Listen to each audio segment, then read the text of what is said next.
और अगर सरकार चुप है तो कुछ दाल में काला नहीं, दाल ही काली है। अमित शाह जी लेकिन कह रहे हैं कि जो है इस मुद्दे पर पहले वो उन्हें राज्यपाल रहते हुए क्यों नहीं उन्होंने ये सवाल देखिए, अमित शाह जी को पता नहीं है, शायद अमित शाह जी पढ़े लिखे नहीं हैं, वरना वो ऐसी बात नहीं करते, या उनके अधिकारी जो उनके अंडर में काम करते हैं वो उनको बताते नहीं हैं। 14 फरवरी 2019 को हमारे 40 जवानों की शहादत हुई थी और 15 फरवरी 2019 को सत्यपाल मलिक जी ने इंडियन एक्सप्रेस को इंटरव्यू दिया था, तो अमित शाह उसे पढ़ ले, कौन कह रहा है?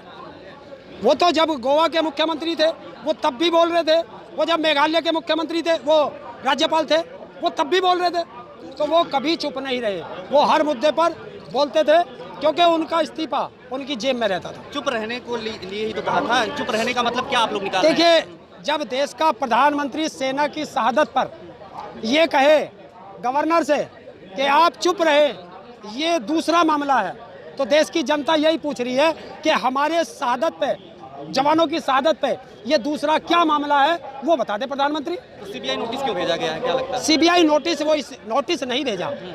सीबीआई ने बुलाया है कि जब ये वहाँ के गवर्नर थे तो कोई इंश्योरेंस का मामला था, अनिल अंबानी का, एक और, तो 2 फाइलें थी, और जो राम माधव, हम इनसे जानते हैं कि सर क्या कहेंगे जो सत्यपाल मलिक का पूरा मुद्दा है जिस पर आप अभी मिलकर के आए हैं, क्या है वो मुद्दा असलियत में और क्यों इस पर ज़्यादा सत्यपाल मलिक को तवज्जो नहीं मिल रही है हर जगह पे?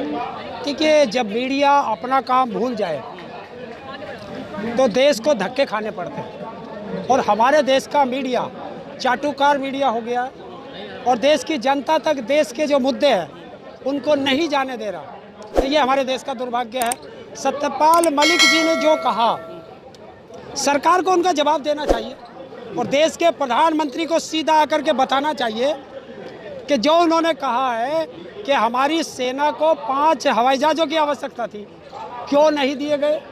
300 किलो RDX कैसे घूम रहा था? इन सब मुद्दों पर उनको जवाब देना चाहिए सरकार को, और अगर सरकार चुप है तो कुछ दाल में काला नहीं, दाल ही काली है। अमित शाह जी लेकिन कह रहे हैं कि जो है इस मुद्दे पर पहले वो उन्हें राज्यपाल रहते हुए क्यों नहीं उन्होंने ये सवाल देखिए, अमित शाह जी को पता नहीं है, शायद अमित शाह जी पढ़े लिखे नहीं हैं, वरना वो ऐसी बात नहीं करते, या उनके अधिकारी जो उनके अंडर में काम करते हैं वो उनको बताते नहीं हैं। 14 फरवरी 2019 को हमारे 40 जवानों की शहादत हुई थी और 15 फरवरी 2019 को सत्यपाल मलिक जी ने इंडियन एक्सप्रेस को इंटरव्यू दिया था, तो अमित शाह उसे पढ़ ले, कौन कह रहा है? वो तो जब गोवा के मुख्यमंत्री थे वो तब भी बोल रहे थे, वो जब मेघालय के मुख्यमंत्री थे, वो राज्यपाल थे, वो तब भी बोल रहे थे, तो वो कभी चुप नहीं रहे, वो हर मुद्दे पर बोलते थे क्योंकि उनका इस्तीफा उनकी जेब में रहता था। चुप रहने को लिए ही तो कहा था, चुप रहने का मतलब क्या आप लोग निकाल रहे हैं? देखिए, जब देश का प्रधानमंत्री सेना की शहादत पर ये कहे गवर्नर से कि आप चुप रहे, ये दूसरा मामला है, तो देश की जनता यही पूछ रही है कि हमारे शहादत पे, जवानों की शहादत पे ये दूसरा क्या मामला है, वो बता दे प्रधानमंत्री। तो सीबीआई नोटिस क्यों भेजा गया है, क्या लगता है? सीबीआई नोटिस, वो नोटिस नहीं भेजा।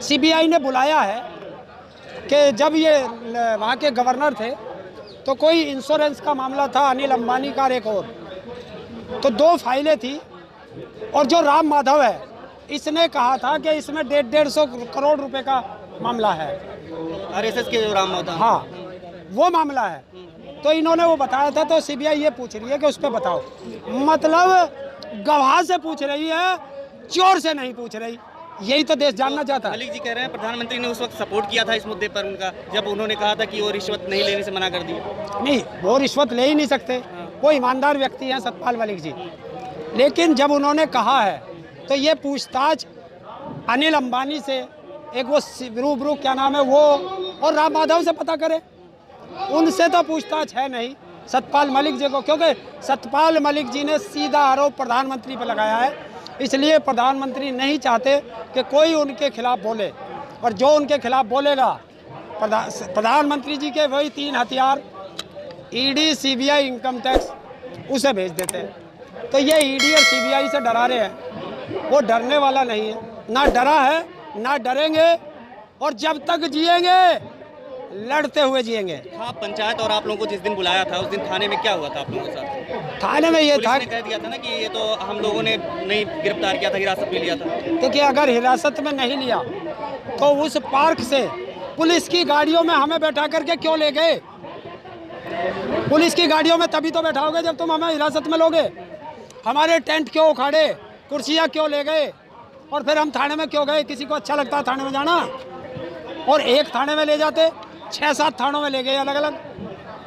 तो 28 तारीख को फिर से अभी सीबीआई आएगी जो है, तो उसमें फिर आप लोग जाएंगे? नहीं, अभी वो देखेंगे, वो क्या सतपाल मलिक जी से बात होगी और हम पूछेंगे। अगर हमारी जब भी जरूरत पड़ेगी तो देश का हर किसान और मजदूर और युवा उनके साथ खड़ा है। वीडियो एक वायरल हो रही है जिसमें सेना के कुछ जवान है वो कह रहे हैं कि हमारे यहाँ सुविधा नहीं है, इसमें बुलेट प्रूफ में हमें नहीं भेजा जाता है। ये जो वीडियो वायरल हो रही है इस चीज़ को लेकर क्या कहें? ये पुरानी वीडियो है वैसे। हाँ, 2000। लेकिन ये उस घटना के बाद की वीडियो है। देखिए हमारे सेना के जवान, आज आप देखो इन नेताओं ने चुनाव के लिए 50-50 हेलीकॉप्टर हायर कर रखे हैं, कुछ हवाई जहाज हायर कर रखे हैं।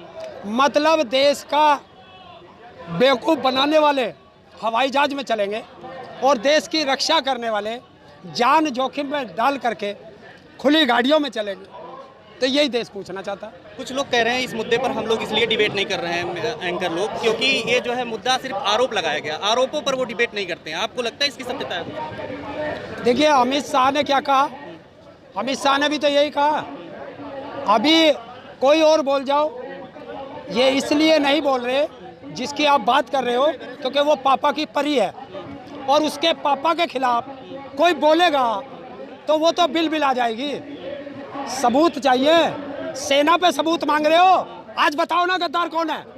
जो सेना पे सबूत मांगता है वो गद्दार है, और गद्दार कौन है? ये पत्रकार है। तो विपक्ष को बोलते हैं ना, विपक्ष को तो बोलते हैं कि कांग्रेस मांगती है ऐसे सेना का सबूत। अच्छा एक चीज बताओ, जनरल राय चौधरी जो है वो तो जनरल थे सेना के, अब उन्होंने बोला है तो सेना से कौन सबूत मांग रहा? बताओ ना कौन सबूत मांग रहा? अब सेना से सबूत कौन मांग रहा? अब बता दो, देश का प्रधानमंत्री बताओ, गृह मंत्री बताओ। और जो उस समय हम लोगों को कह रहे थे कि हम तो कह रहे थे हमारे बेटों की शहादत कैसे हुई, ये बता दो, और वो हमें गद्दार कह रहे थे। आज बताओ ना गद्दार कौन है? इतने माइक लगे हुए हैं यहाँ पर, ये मीडिया कवरेज इसकी भी नहीं हो रही है। और देखिए ये बेटियां हैं, ये बेटियां आज बैठ कर के सिर्फ ये पूछ रही हैं कि प्रधानमंत्री जी आपने कहा था बेटी पढ़ाओ बेटी बचाओ, तो आज उन बेटियों के साथ शोषण हो रहा है और प्रधानमंत्री चुप है। तो जवाब दे। अडानी मुद्दे पर भी तो चुप है। देखिए देश का प्रधानमंत्री किसी मुद्दे पर नहीं बोलेगा। हिंडनबर्ग पर चुप, अडानी पर चुप, बेटियों पर चुप, किसानों पर चुप, महिलाओं पर चुप, मजदूरों पर चुप। तो किस पे बोलेगा? बोलेगा तो तोते पे बोलेगा या मोर पे बोलेगा? क्या कारण है? अगर क्या चुप? देखिए अगर मैं चुप रहूं, किसी ने मेरे ऊपर आरोप लगाए और अगर मैं चुप रहूं तो समझ लो मैं चोर हूं, और चोर ही चुप रहता है। वरना कोई माई का लाल मेरे ऊपर आरोप लगा के दिखाए, मैं बिस्तर बोरिया लेके चढ़ जाऊंगा उसके ऊपर, क्योंकि जब मैं निष्पक्ष हूँ तो निष्पक्ष व्यक्ति जवाब देता है, और जो संलिप्त होता है उस मुद्दों में वो चुप रहता है। तो आप इतना प्रधानमंत्री के खिलाफ या बीजेपी के खिलाफ जो आप ये आवाज़ उठा रहे हैं, इसका क्या फर्क पड़ रहा है? आप लोग हमेशा ही उठाते रहते हैं। देखिए क्या मैं कायर हूँ जो मैं चुप रह जाऊँ? मैं कायर नहीं हूँ, देश का नागरिक हूँ और देश के हर मुद्दे पर बोलता रहूँगा। जब कल को कोई पूछेगा कि जब हमारा देश बिक रहा था ताऊ आप कहाँ थे, तो कह दूँ मैं रजाई ओढ़ के घरों सो रहा था। मैं सीना चौड़ा करके कहूँगा कि जब देश बिक रहा था तो ये ताऊ सरकार को ललकार रहा था। वो क्या कहेंगे आरएसएस वाले जब उनके बच्चे पूछेंगे कि जब हमारा देश बिक रहा था तुम कहाँ थे? वो क्या कहेंगे? कहेंगे कि जब तुम्हारा देश बिक रहा था हम रजाई ओढ़ के घर में सो रहे थे। 56 इंच का सीना जब बात होती है और सब चंगा सी बात हो रही है, सब जगह सीमा सुरक्षित है, फिर ये दिक्कत कहाँ आप लोगों को लग रही है? भाई मेरे तो रोज जवान मर रहे, रोज हमारे बेटे शहीद होके आ रहे। अच्छा एक चीज़ बताओ, देश के प्रधानमंत्री से पूछो और गृह मंत्री से पूछो, अभी हमारे 5 जवान शहीद हुए हैं। आप लोग पत्रकार हो, मेरे से ज़्यादा जानते हो। प्रधानमंत्री का ट्विटर अकाउंट खोल लेना और गृह मंत्री का ट्विटर अकाउंट खोल लेना। अगर उन शहादत पर संवेदना भी उस परिवार के लिए कहीं हो तब बता देना। तो देश का गृह मंत्री सेना पे नहीं बोलता, प्रधानमंत्री उनकी शहादत पर नहीं बोलता, और जब वोट मांगने की बात आती है तो उनकी बलि चढ़वाकर उस पर वोट मांग लेते हैं। 2024 के पहले मतलब आप लोग अंदेशा जता रहे हैं कुछ इस तरीके हो सकता है मेरे सेना के जवानों की फिर बलि चढ़े।